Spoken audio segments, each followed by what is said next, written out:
Welcome. We're going to talk about what I think is probably one of the most intriguing asset classes in the nuances of what's happening. I'll state the obvious. If you hadn't noticed, interest rates are higher than they were about 2 years ago. I think most people have figured that out. The office space is still settling in from post-COVID work-from-home environment. People don't really know what's going on. Residential's on fire. So very different dynamics in some of the subsectors. So we're going to start by, I want to go down the line, and I want to ask each of you to describe your investment activities in the shortest amount of time you've ever done before. So why don't we start with Josh and go that way? And by the way, I'm not kidding. The shortest you've ever done before. 3 main pillars. Market leader in single-family rental. We think that's a massive opportunity, greatest shortage of a generation. We buy a lot of distressed loans. We fund ourselves through the public markets to lock in permanent financing and enjoy healthy equity returns.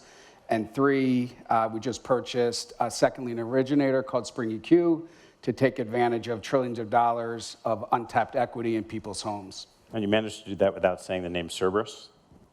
And I'm at Cerberus. You said quickly. I wanted to get extra credit.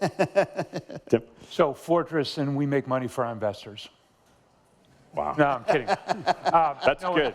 You said short. Come on. That's good. In real estate, some of the similar themes. One, providing senior credit to commercial real estate, to residential real estate, because we're seeing a sea change in the regulated banking sector in terms of moving out of providing new credit, and then is buying distressed notes across the board.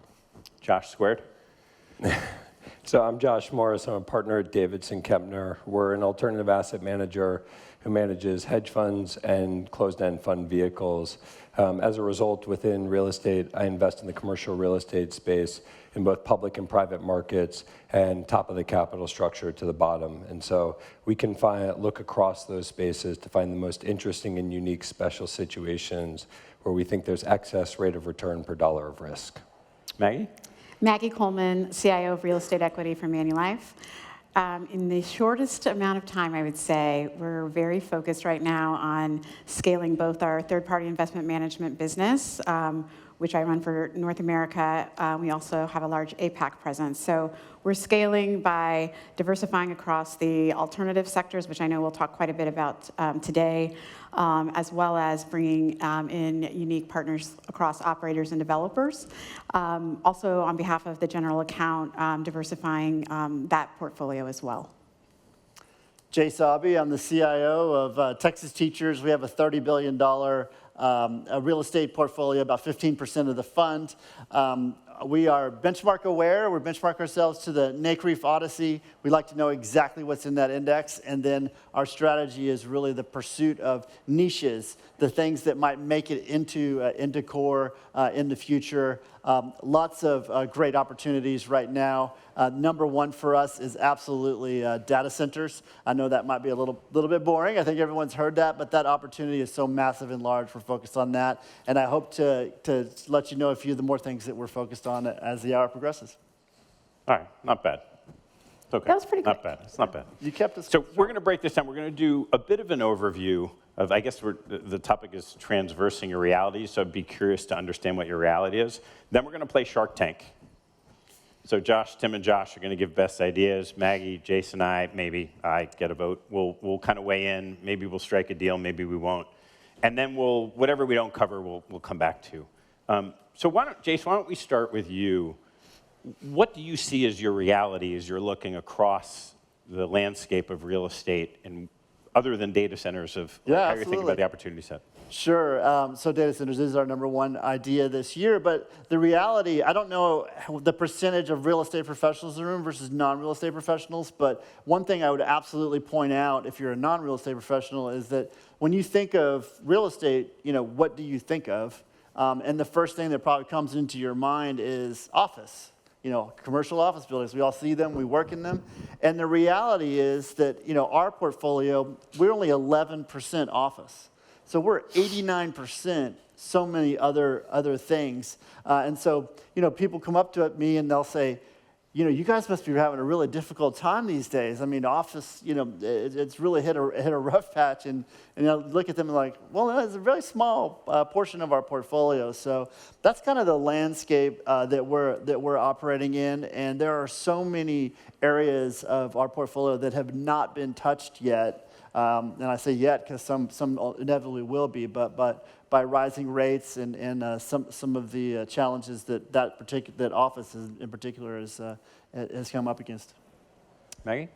So very similar kind of thread, but we're really excited about diversifying our portfolio. We have core and core plus vehicles, as well as what we call kind of strategic transactions. And for us, scaling and diversification is what I think has been, when you look at performance of the Odyssey and other indexes, those that have diversified have had less dispersion in performance, less impact to the cyclical changes that we've all been experiencing. So we're very focused on diversifying, and how we think about diversification is really driven by a lot of the paradigm shifts we've seen and the secular tailwinds around demographics, migration, aging population, digitalization, within the push for data center, as well as some of the other kind of big themes that we'll talk about today. And it's really about, I think, our LPs and our clients looking for exposure to those themes versus looking for what was that traditional kind of box of office, multi, retail, and industrial. So when we think about consumer preference and use of real estate, that's what we're thinking about when we're talking about diversification. I think right now in this moment in time, we're really excited about the dislocation because we think there's an opportunity for outsized yield without taking on additional risk. And so that elevated risk return profile is certainly there when you are able to deploy capital and you have liquidity. And I just would add, I think we're in a nice spot with, there's core capital has been really taken out of the market with some of the challenges, within the big Odyssey funds.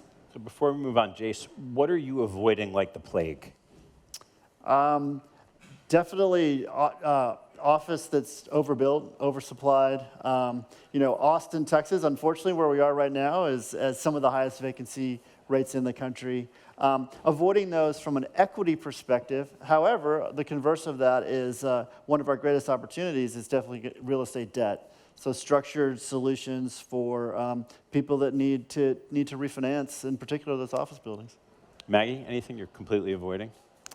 I don't know that we're completely avoiding any sector specifically. I mean, we are not leaning heavily into office, although we did do an office mezz transaction in Chicago. And so I think we're looking at things in a very hyper-local way and trying to find pockets of income growth, and that's really how we're approaching it. So I don't think there's any huge red X's that we won't do things, but yeah, I mean, certainly, office is tricky right now, and it's kind of where retail was 10 years ago. So Josh, with the flexibility that you have across types, how is the environment sort of shaping how you're looking at this world? Yeah, so look, I always think it's helpful to have a framework, right, and then kind of fit the pieces in. The framework that I have in my mind right now is there's a race going on between interest rates and fundamentals, right? And interest rates are the sprinter, right, and is way out ahead. And fundamentals are kind of jogging, right? Fundamentals grow in real estate very slowly and over time, where you'll see rents and cash flows grow at 2 to 3%. Each sector has its own unique dynamics. And so, as an example, multifamily, the sprinter started way ahead because people were buying assets at 3 caps. On the other hand, you'll have sectors like data centers where actually, the jogger is running as fast as the sprinter. And so once I have that framework, I can then start to think about where can we find excess rate of return. And we think that the excess rate of return is going to come as debt comes due and as valuations need to be reset. We think there's going to be a lot of dislocation, a lot of unique and differentiated special situations to drive excess rate of return. Tim? So I've been around a number of real estate cycles. I saw what happened in the late 80s. I saw what happened in the early 90s. We had a little bit of a cycle around the dot-com bubble, and then obviously in the GFC. This one is different, and this one is different because with the exception of office, which has its own kind of fundamental issues, which we've heard about very thoughtfully, the rest of the real estate sector and other property types are performing relatively well.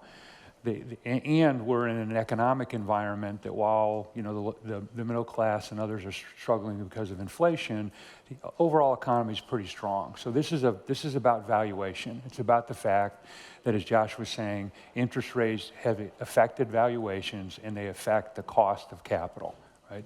That's fundamentally different from what we've seen in the prior cycles. I think that means that this cycle is going to last a longer period of time because prices are not reflecting or are not repricing, values are not repricing as quickly as they did, for example, in the GFC. So from our perspective, our platform is we've got a real estate equity fund in Japan, we've got one in the US and in Europe, we've got a non-performing loan fund in Europe, and then we've got debt capabilities, as we were referring to earlier, here in the US. And again, I think this is the greatest opportunity that I've seen in my entire career. Now, I've said that 4 other times, and but I've been right those 4 other times, and I think this is going to be a repeat, but it's going to be a repeat for different reasons. Okay, Josh? Yeah, we think it's, we're seeing a couple events happen we've never seen before. Number one, you have the greatest housing shortage our country has ever seen. And it's not getting better, it's getting worse. Number two, we also have had the lowest mortgage rate lock-in effect after COVID our country's also ever seen. So you have 2 amazing tailwinds that we think will create generational opportunities. And the only headwind is where rates are, which we all know are volatile. Rates can change very quickly. You can lock it in for multiple years. So we feel like that's the easiest thing that gets normalized. The harder thing to fix is the shortage. And you can't get somebody out of their house that has a 30 or 3% coupon. So we believe that the supply of residential assets, especially in single-family detached, is going to be very limited. So it's providing a massive tailwind for great growth. If you look back over 50 years, housing has been in equilibrium. If you look at 2 things, you look at household formation, which are the occupiers. This is whether it's an owner or a renter. And then you look at net supply. Now, you may say, what does net supply mean? Everyone always talks about gross supply, which is what's getting delivered through the home builder community, but they forget to subtract out deconstruction. So if I knock a house down and put a house up, that's 0 supply. Good for the economy, but no supply. And in fact, oftentimes when you do that, you're knocking down a $300,000 house and putting up a $900,000 house, which is even skewing the scenario, because what you're really missing is affordable housing. So the surplus we saw prior to the GFC was out of equilibrium because of all the excess in the system, all the financial engineering. So you went from an organic equilibrium for generations to a 2 million surplus. Fast forward today, you have a 5 million unit shortage in our country that continues to grow. In fact, over 16 years, there's never been even 1 year where household formation hasn't beat net supply. So not only does it exist, but it continues to grow. So every investment that we're doing is based off that general thesis that it's a generational fix because it's a structural fix, not an economic fix. You need to bring housing into market. You need to find neighborhoods. Multifamily, easier to go vertical. That's why that supply is 8% of itself. For single-family detached, is less than 1% of itself. And what you're seeing oftentimes is not the same. It's in outer rings, not closer to city centers. So most of our thesis is built off of this, that we're playing in a large way in the single-family rental market, and anything we're applying in resi credit is also based off this fundamental aspect that the shortage will not be fixed for a multiple-year period. Maybe it's decades. Josh, can I and I build was on that? I'm sorry. Oh, no, Did that get us all going? No, I want to build on that because I think that the fundamentals which Josh described, I completely agree with. And I think that also creates opportunities in mortgage servicing rights because prepay speeds are different than what historical norms would tell you. That creating an opportunity in home equity loans. I know you just bought a platform recently. We're very active there. It's creating an opportunity in tax liens. It's creating an opportunity in non-qualified mortgages because notwithstanding that the banks don't want to hold those for capital reasons, completely understandable, the underlying underlying credit quality, because of the shortage, and therefore the types of folks that are able to afford a mortgage today are fundamentally different, and so your loss rate is much lower. I was just going to add just 2 quick points. One of the things that we're watching, as we think about, you mentioned the, interest rate environment, there's, the wall of maturities is $2.6 trillion in the commercial space. 38% of that is multifamily loans. So we're thinking about how do you become a solution provider for those, operators and developers and owners as they work through, those floating rate loans, and think about where that could be an interesting entry point. And then my other point is just, we're all, I know, Josh, you have a global purview, but I think that housing as a thematic is certainly acute here in the U.S. as we think about the U.S. landscape, but it is really a global tailwind, and many of the places where we are investing, this housing shortage or housing affordability is equally as important in terms of thinking about where we're spending our time and allocating. And getting a little more granular on that affordability point, I just wanted to note that there is a big dislocation now between the cost of rent and the cost to own. Cost to own is much higher now, probably all-time highs, actually. The chart I showed had it at all-time high. And it's for an obvious reason. It's obviously mortgage rates going up. It's much harder to buy, as well as people just aren't selling because they have their existing mortgage, or they just don't need to sell. So that gap is huge. So as we're navigating these single-family and multifamily markets, that keeping in mind that difference between renting and owning is very important. One quick follow-up. I think the cost of home ownership was at an all-time high when my wife and I bought our first house, and our mortgage was 13.25%. And what was amazing, you think about that today, I mean, if that happened, people would be running on the streets, dogs and cats, and, pandemonium. Fact of the matter is, we got through that. The sun came up, it went down, people went to work, they existed, and again, you got to put it in perspective. It's very high right now, but what we need is homeowners, renters, to get used to the reality that we're in right now, and during that adjustment period, it's painful. Yeah, so we have this dichotomy of the commercial market is clearly problematic. It might be for a while. The residential market, both single-family, multifamily, everyone's excited about. Josh, I want to ask you, you're talking about maybe finding areas of distress. Where do you think the bodies are buried?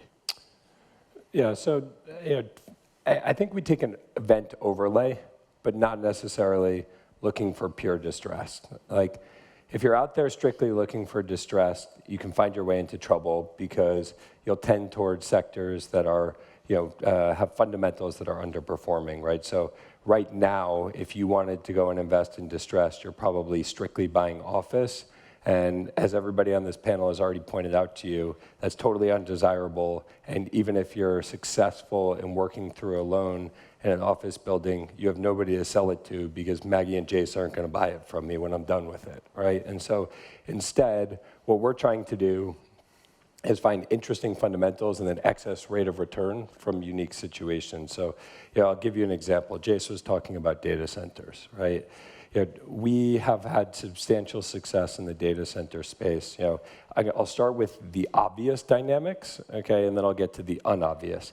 The obvious is there's more demand than there is supply, okay? And where that's coming from is AI. Everybody knows that. The less obvious layer is that there's really a power gold rush that's occurring. Each ChatGPT search takes about 10 times as much power as a Google search. When you add all those up, you're going to need to add 4 times as many data centers as exist today. And so over the next 10 years, you'll need about 55 gigawatts of power, which is around $500 billion of development. And so as a result, development margins today are very wide at about 50%. And what we've identified is there's a lot of excess rate of return by going all the way to the front of that development curve and helping to secure power for data center developers, where if you can go in, find brownfield sites and reconvert them, or you can find industrial sites that come with power and then convert them for data center usage, you can capture a lot of excess rate of return. To give you some sense, these are like 5 MOIC trades, but on relatively small quantums of capital, and where if you fail, your alternative use happens to be around the value at which you're buying the land in the first place. And so finding those excess rates of return right, those gaps that exist is much more interesting to us than distress for distress sake. So super interesting, also not at all the answer to the question I'd That's asked, okay. which is fine. So I just want to ask everyone else, does anyone else have a sense of where we're going to find these spots of pain along the way in, say, current holders, equity or debt? If you want me to answer the question you asked, I'll do that also. I generally prefer that, but That's yeah, it's fine. So here's what I'll say. In the United States, I think there's going to be $1 trillion of deleveraging need on a $5.4 trillion commercial real estate balance sheet. Half of that debt sits within your regional banking system.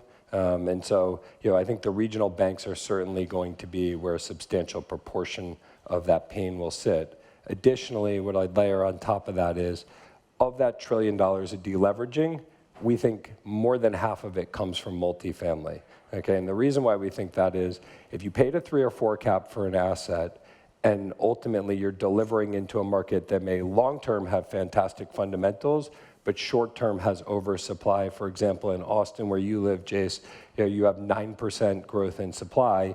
Your short-term fundamentals are not going to be there to provide enough income growth to outgrow the 3 or 4% cap rate that you bought an asset at. And so, if you lever that asset at 70%, your leverage is to a 5 or 6 cap, interest rates go up. Now you're 100% levered, and you find yourself, because of where rates are, with a debt service coverage of 0.7 or lower, and so you can't actually service your interest cost as soon as your rate caps come rolling off. And so we ultimately think multifamily actually will prove to be more interesting than office, because long-term, the trend's good. Long-term, the cash flow is interesting, right?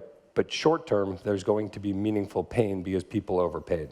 So Tim, somewhere in that impeccable sounding math, I know you have a different view, slightly different. Well, slightly. I mean, I agree directionally with Josh's numbers about the deleveraging that's going to need to occur. It's not only going to need to occur within the regulated banking sector, and I think when it occurs, it's going to occur, to Josh's point, more in the regional banks, and in particular with the community banks. We have 4,500 banks in this country, 95% are less than $10 billion. That is where the rubber's meeting the road right now. You saw that with Republic First failing last weekend. So that's an area to watch. And again, that was a large portion. I agree with the percentages in terms of where commercial real estate was financed. So I think that's where you really want to spend time, and that's where we're spending a tremendous amount of time. So I'd like to pivot to the Shark Tank portion of the program. Mm-hmm. And to warm this up, what we're going to do is going to have Jason and Maggie give their favorite idea, and then I want you guys to pick holes in it, or at least ask the questions that you would as a shark, and then we'll reverse it. So Jason, if you want to start with data centers, that's fine, but we're going to wait and let Maggie go first. So our favorite sectors that we're focusing on right now? I mean, it's the sharks. You got to sell them, not me. Okay. So I would say, again, where we're leaning in is really diversifying across the alternatives to think about how you, mitigate the impact of, cyclical shocks like we've just had. So we're spending a good deal of time in, for all of the reasons we've talked about, residential, but the residential adjacencies, so single-family rental, manufactured housing, student housing, and thinking about portfolio construction of the future.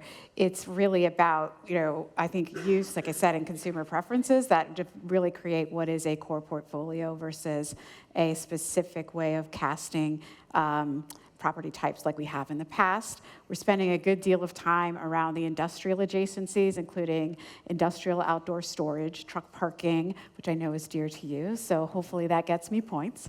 We're also thinking quite a bit about digitalization. So we're also thinking about data centers. So it's not necessarily one sector that we are going in, this is our focus. We really are thinking about what does a core portfolio, core plus portfolio look like for this next phase of the cycle, and allocating appropriately across all of the ways that we're using the built environment. And again, I think to what you just described, those those drivers are no longer the drivers we've been looking at in the past. It's power for data centers. It's supply chain reconfiguration for industrial. It's the cost of those trucks kind of coming and going. It's e-commerce behavior, how we think about buying online and picking up in the store, and that's completely changed our industrial and logistics supply chain, both kind of the traditional, but also the urban infill needs. So that's kind of how we're thinking about it. So not necessarily one sector, but really a way of looking at the breadth of real estate use and crafting our portfolio. Right.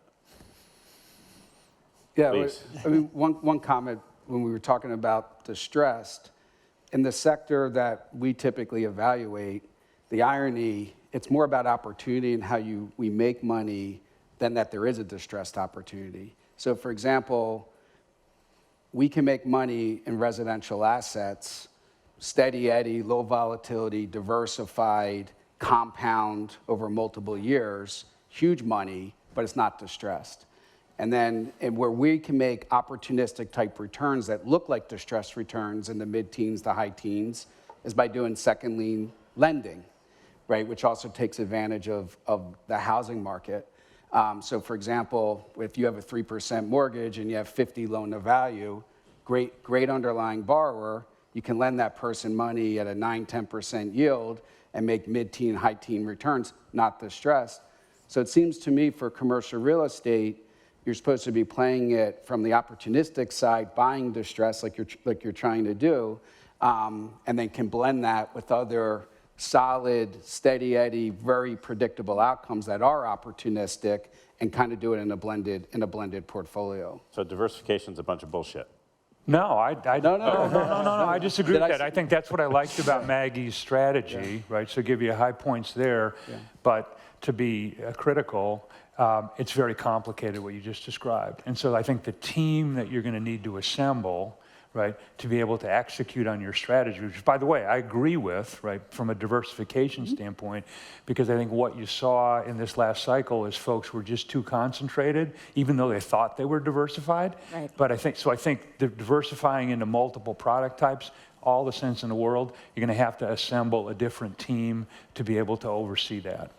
Yeah, or invest in operators that are already, That's right. So let me ask you a question on that. One of the fundamental shifts that occurred over the past cycle was away from managers who were allocating in a flexible mandate, like us, right, towards directly allocating to operators. sector specialists. To sector specialists, right?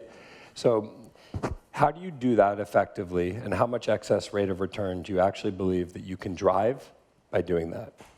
So I think that there is institutional capital that has not the resources and mandate to be able to understand how to select the right sector specialists. So you have a significant amount of capital, whether it's filtered through consultants or direct, that still needs diversified strategies to execute in their portfolios. They have been captive to funds that have not moved as nimbly or as quickly to, I think, reflect the way that real estate has changed in the past 10 years. So I agree with you. There is a move towards sector specialists, and there will be capital for those sector specialists. I think that there is also a pent-up capital from the pensions and others that still need that diversified exposure. Right. With respect to outstanding yield, I think it really depends on where you are in the cycle. And one of the reasons why we're moving quickly now is, to your point, you can achieve 150 to 250 basis points of lift in a relatively de-risked position. So if you're in this vintage in the next 24 months, you have an opportunity to outperform those that are, I would say, getting to the table a bit later. Maggie, when you're bringing this approach together, you want to be diversified, and then now also you're talking about a point in time where you're seeing certain opportunities to get that yield lift. How do you build the portfolio to allow both that diversification over time and the flexibility to make tweaks on the margin? Well, I mean, right now we have diversified strategies and funds, so we have them already built. I think we are fortunate in that we have other capital that can go and what we would call our strategic transactions, look for bespoke transactions that we think are quite interesting, and whether it's offer co-invest to some of those LPs. So we have a lot of flexibility to go across the way that we're investing in terms of investment strategy. We also have a growing credit platform, so we have the ability to structure across the capital stack. So I think that we have a couple of tools in the toolbox to play with. Yeah, what I would add to the diversification. Not off the hot seat yet, okay. No, we always like to diversify because I think it's always great risk management, right? You don't want all your eggs in one basket. We all learned that as kids. But I think it's also important. I had to go to school to learn that. I'm still learning it. Yeah. I'm still learning every day. But I think it's diversifying, but we got to catch the tailwind, right? Because you can't diversify. Like a lot of our money, one of our ethos at Cerberus is we eat our own cooking, right? So we're a huge investor in our own funds, right? It's good ethos. You pay attention. It's good enough for my family. At the end of the day, my wife asked me what my P&L is. I got she's a tougher report than Steve Feinberg. So I invest away too for diversification, but they underperform, right? So sometimes we don't just diversify for diversification's sake. It's diversify, but catching the beta at the same time. Because if you miss the beta, you could do all the alpha in the world, but if you're not catching the tailwind, you're going to miss the bigger picture. Your dinner conversation looks wildly different than mine. Jace, you're on the hot seat. All right, so my best idea was definitely data centers. My second best was SFR, single family rental. We've talked about those. Maggie alluded to something earlier, industrial outside storage, which is also just part of a broader theme of more mundane things that are but it's a little bit nichier. So one of those I'd throw out there is cold storage. So just, especially as interest rates are going up, food companies, they want to be CapEx light. There's an opportunity. There's a lot of cold storage that's actually obsolete. So it's just an opportunity to build new state-of-the-art cold storage and plug into the whole logistics network across the country. And then the other one that's similar is basically parking lots for trucks and Amazon delivery vehicles, that sort of thing. That is a highly fragmented business. If you need to park an Amazon truck overnight and it's got inventory in it, that sort of thing, you want safety, you want well lit, you want security guards, and it's a very mom and pop sector. So by thinking smaller and mundane, that those can be some very fruitful areas. So Jace, when you get away from the core that Maggie's talking about into data centers, cold storage, parking lots, how do you think about risk reward of those different opportunities? But could I just say one thing? Yeah. I actually think those are the sectors that will be moving into what is kind of core plus. So I don't think that those are, those are not as niche as they used to be. And yeah, absolutely. Yeah, they're institutionalizing. Yeah. And that's a beauty. Huge part of what we're trying to do. And a lot of it is buying existing things that are already out there and just need to be rolled up. And that's a tried and true strategy in many sectors all throughout real estate. And then the other part of that is build to core. So we've done quite a bit of build to core along the way as well. That's been especially a good strategy as all boats have been lifting because ultimately there's development risk in something like that when you build to core. But just always trying to anticipate what's the next core has been very fruitful. And I don't think anyone would have anticipated it, but there's areas of the current core that have had a difficult time. And we've already mentioned office, but the next hot spot for me would be multifamily in places around the country, especially where it's overbuilt. So that's a little bit of contrast earlier because we were also bullish on housing in general. But there's going to be a lot of distress in multifamily. There's going to be a lot of people that need developers that are going to need to refinance, and their building plans are just not going to come to fruition. So on multifamily, I guess you could say the same thing commercial, but mostly multifamily. I'm curious if there's consensus if we went down of what markets are generally thought of as good and what markets are less good. So I'll break them into kind of two sets that have different challenges, right? So you had your growth markets, right? Your southeast, markets, where generally speaking, supply has increased materially, and so you have short-term issues, right? The Austins, Nashvilles, Phoenixes of the world, where a lot of new supply came in, and people were bidding up existing assets to very, very lofty valuations, and so it's a combination of a valuation and cash flow issue, right? That'll get resolved, right? The flip side of which is your gateway markets, which tend to be blue cities, where your costs are increasing faster than your rents, and that's a structural and political issue that is not as obvious how quickly that's going to be resolved, right? Which is playing a huge part in the balance sheet of the commercial banks in New York City, right? Like the First Republics of the world, have a lot of those types of loans on their balance sheet, and so it's really played a part. And again, it's not obvious when that gets solved or how that changes if you can't increase rents as fast as your costs are increasing. Yeah, I mean, I agree with your analysis of some of the idiosyncratic nature of some of the markets that have been overbuilt, but most markets haven't been overbuilt like we saw in the last few cycles. I mean, it's night and day from my perspective. I would say generally, the multifamily world and the multifamily industry, the multifamily markets is not overbuilt. It's a valuation issue right now. We had too many transactions that were done in 2018, 19, and 20 when rates were zero and nobody priced for risk. And now that's coming, as everybody has said up here, to roost, and it's going to be a transition where owners are going to have to recapitalize or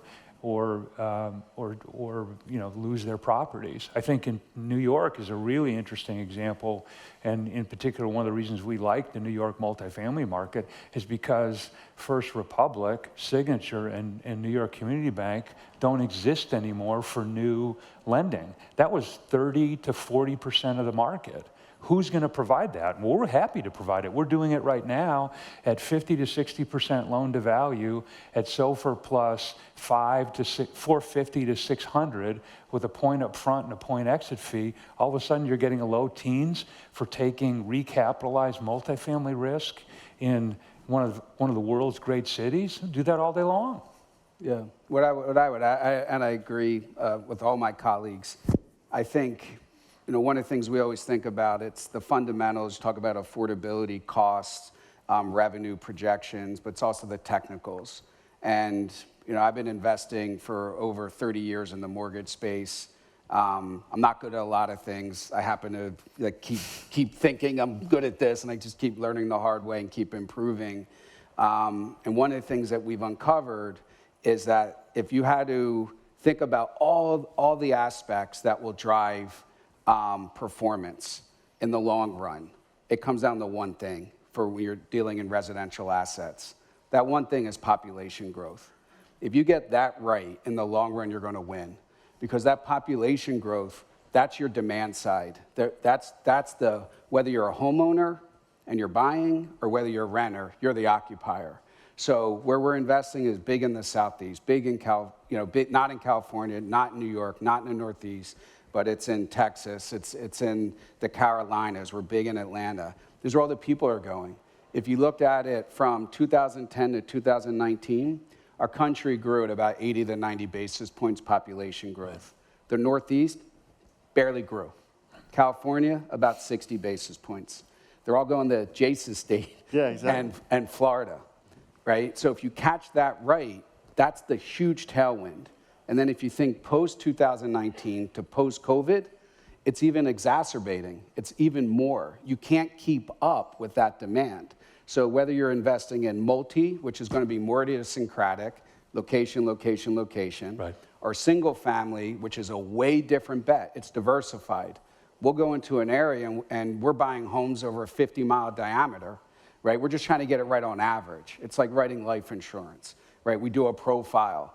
Are you a smoker? Did your parents have any heart problems? And we try to figure out, on average, how is this going to perform and what's our premium we're receiving? We just have to get it right on average. Versus commercial real estate is more idiosyncratic. I got to have the right building facing the right direction, make sure my zoning laws are correct.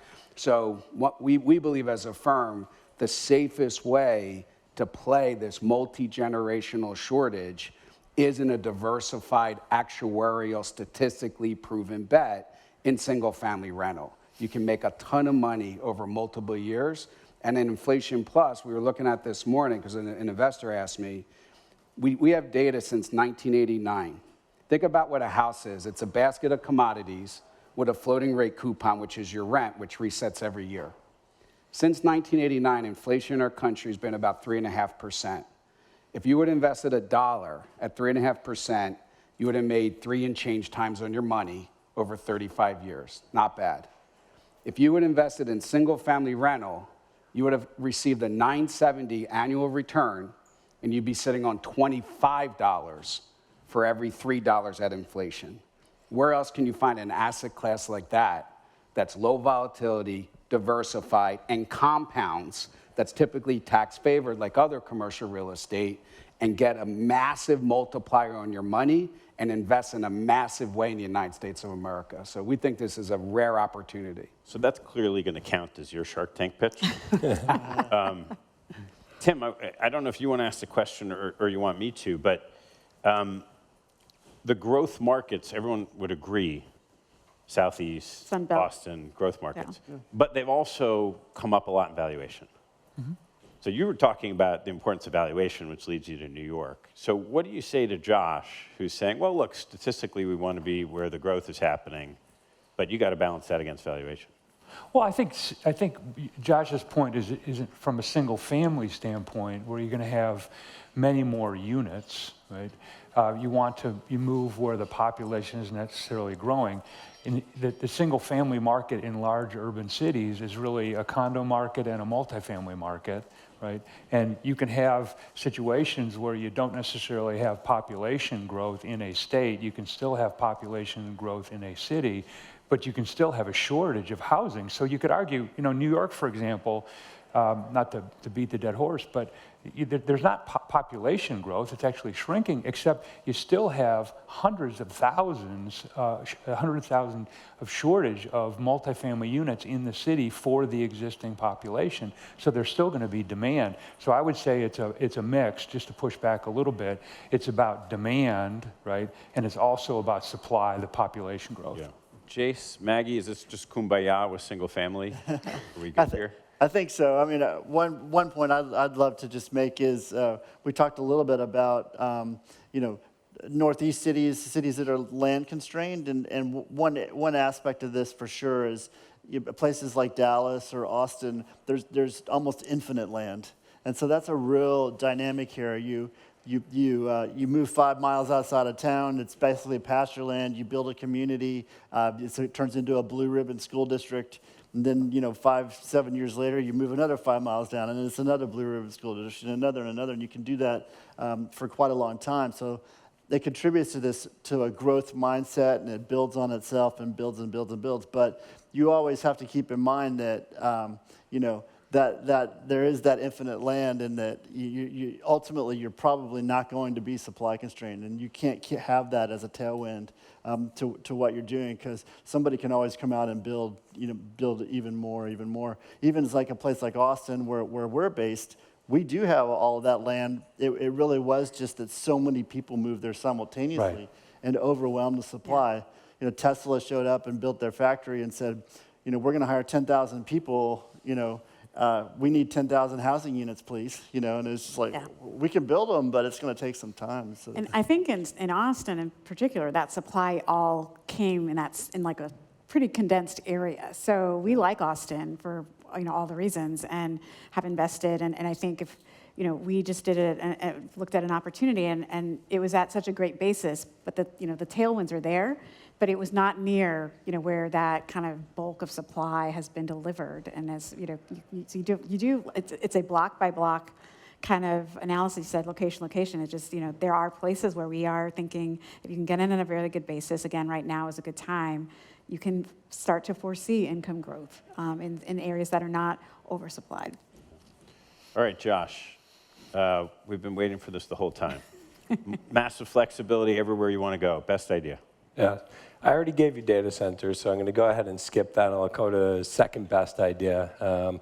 Look, I would say, and by the way, nobody's talked about it yet, which is great because we're 45 minutes in, and so I'll throw something new out there. Look, we think resorts are really interesting. And the reason why we think they're interesting is post-COVID, people are picking experiences over goods. And the market keeps saying that the cash flow that's coming through in resort-type assets is going to mean revert. And yet, all of the statistics would tell you that that's inaccurate, right? So if you look at it, the chart of U.S. citizens' intentions to travel abroad, it's like a hockey stick going up, right? Where over the next 6 months, 20% of Americans say they intend to travel abroad. Pre-COVID, that would have looked like 12%, right? The backdrop against that is it's very hard to build new resorts. So over a 20-year time period, pre-2020, resort room keys grew by, call it less than 1%. And so you have everybody wanting to travel abroad, right? Working 4-day weeks, right? So now they have more time to travel to resorts. And you can't actually deliver new supply, which is why you're seeing RevPARs up substantially. And yet you can go and buy that asset. It traded high single digits to low double digit cap rates before. It trades there now. You can buy public companies, sub 10 times EBITDA. You can go buy individual assets, at cap rates at 8 to 11%. Like, very unique and interesting. The risk that you're taking is that I'm wrong and cash flows pull back, but there's absolutely no sign of that. And when we bought a portfolio of hotels in southern Portugal in late 2022, we were having that exact conversation. We're having the exact same conversation today. And at some point, like, it becomes more structural than it seems. And is that post-COVID lift, is that throughout, is that global? Is that acute in certain regions, or? So we're the largest shareholder of a company called Playa Resorts, which owns all-inclusive in Mexico, Dominican, and Jamaica. Their EBITDA, is up. It's north of 250 million. Pre-COVID, it was 150 million, right? We own the resorts I mentioned in Portugal. Those assets have seen cash flow was up 15% last year, 30% the year before that. Budget this year is north of a 10% growth in cash flow. And so I would say we're seeing it across the markets that we're involved in. Josh, how about valuations, public versus private markets? Yeah, so I would say, look, for the past 24 months, this is not resort specific, but I would say in general, like, for the past 24 months, public markets have been cheaper than private markets, which is totally normal in a moment in which valuations are resetting. They reset quicker in public markets because they mark to market every day. The normal cycle is it takes like 6 months for that to catch up.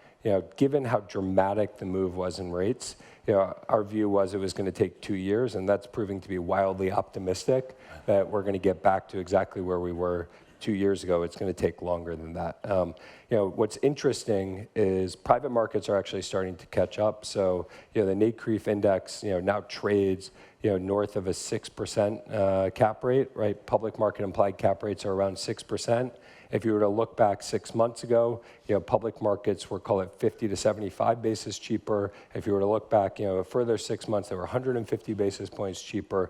And so private markets are clearly catching up. In our view, we still think that there's room to go before they're at fair value. It's probably another 50 to 75 basis points move in cap rate. With that said, like, you're much closer than you were 6 months ago, and definitely closer than you were a year ago. All right, Tim.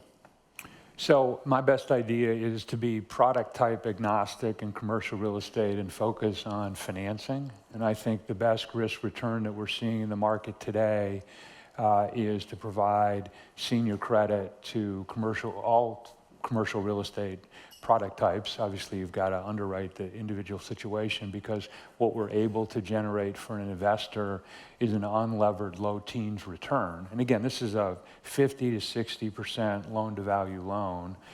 Put a little leverage behind that, and all of a sudden you're getting a mid-teens. That's the best that I've ever seen in my career. And so I just would focus on that, and then it allows you to be in any market you want to be, and any product type, as long as you're underwriting the underlying developer owner as well as the location. All right, so before Jason and Maggie weigh in on these opportunities, I want to go through biggest risks. So let's start single-family rental. Been plenty of headlines. Yeah. There's regulation risk. There's questions of is this blocking people from owning homes? How do you respond to those critiques? Yeah, I would say if you look at the market, the facts don't back up a lot of the criticism. If you think about in the United States, you have 130 million type units. In single-family detached, you're 95 million type units. 85% of those units are owner-occupied. Only 15% are rented. If you go to multifamily, it's the exact opposite, right? If you look at, you exclude the 2 to 4 and you go to the 5+, which is what most people talk about, it's the exact opposite. Something like mid-80s is investor props and only 15% are condos. So what you're talking about is 85% of the country owns homes, 15% renting it. And I'm not sure culturally why it's a bad thing to say to somebody they shouldn't rent and they should buy in the first place. You think about, to Jace's point, right now, rents are way more affordable than owning a home with where interest rates are. You have this whole culture of millennials that want to rent, right? So not everybody wants to buy. So I think we're pushing on to the public that you should be a buyer, not a renter. And frankly, I don't think that's necessarily the case. Not everybody wants to be an owner. And if you want to be an owner, there's plenty of amazing homes. And then you think about the 15% that's being in the investor prop market for a single-family detached. We're pipsqueaks, I think is the terminology, right? We're the second largest private operator in the country. 53,000 homes, it's nothing. It's a $20 billion portfolio. I feel like the mayor of Margate, New Jersey. It's like, we're so small, we can't even make a dent. When we buy houses in the market, we're buying a few percent of the whole float. The biggest owners of investor props are mom and pop. It's people that own 5 properties, 10 properties, 20 properties. And I know the scrutiny that we have, we try to run our business that we are going to be scrutinized. We want to be amazing at it. We want to be compliant as a commercial bank that Tim used to run. We want to make sure that we're awesome, right? And when I look at our investor satisfaction, we're number one with all the other institutional managers in satisfaction. We have good rental, we have good customer service, we're providing a real product to the American community. I'm actually proud of it, right? I've been a bond trader my whole life. This is one of the first things I've been proud of as an investor, that we're providing high quality, institutionalized, managed properties for hardworking Americans. I think it's actually pretty cool. Yeah. Josh, the resort thesis, there's this clear risk, you said, that maybe the trends that you're seeing don't continue. How do you think about getting paid for that risk in these assets?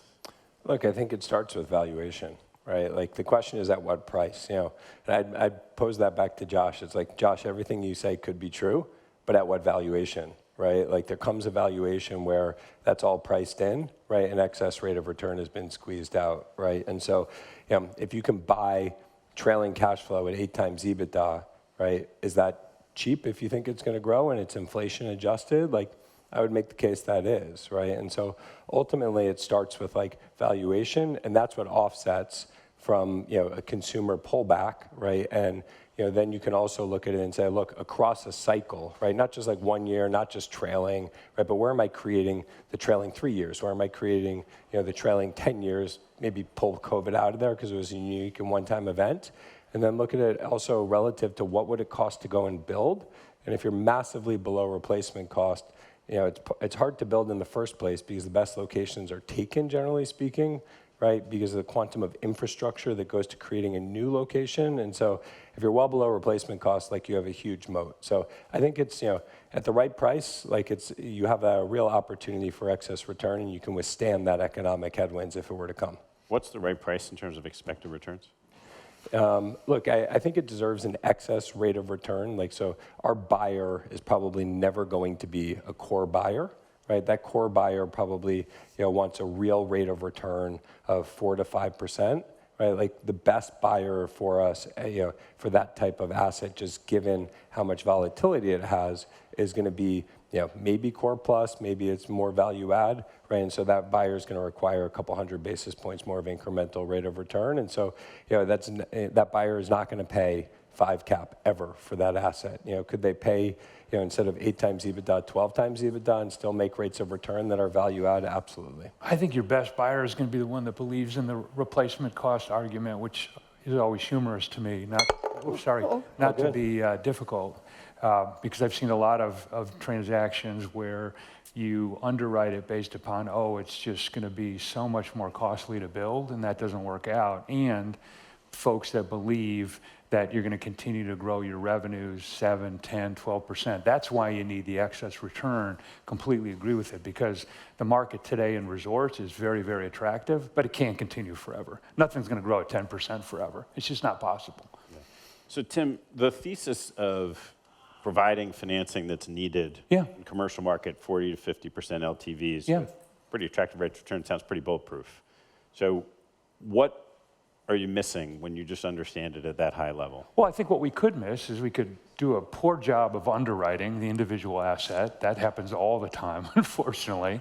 I think the other thing we could miss is more on the macro, and that is, the premise that I'm providing is that we're going to be in an interest rate environment that's more similar to what we have right now. If for whatever reason we start to have a recession in this country and the Fed has to forget about inflation and has to flood the market with liquidity, which they're very capable of doing, all of a sudden rates are now much lower and your underlying indices, SOFR, goes down significantly and your spreads are going to go down, right? So you'll have to adjust to that, but I think that's the risk, and what I'm describing, it's more of a macro risk as opposed to a micro risk, because if we believe we're good underwriters, we'll probably miss a lot of those mistakes.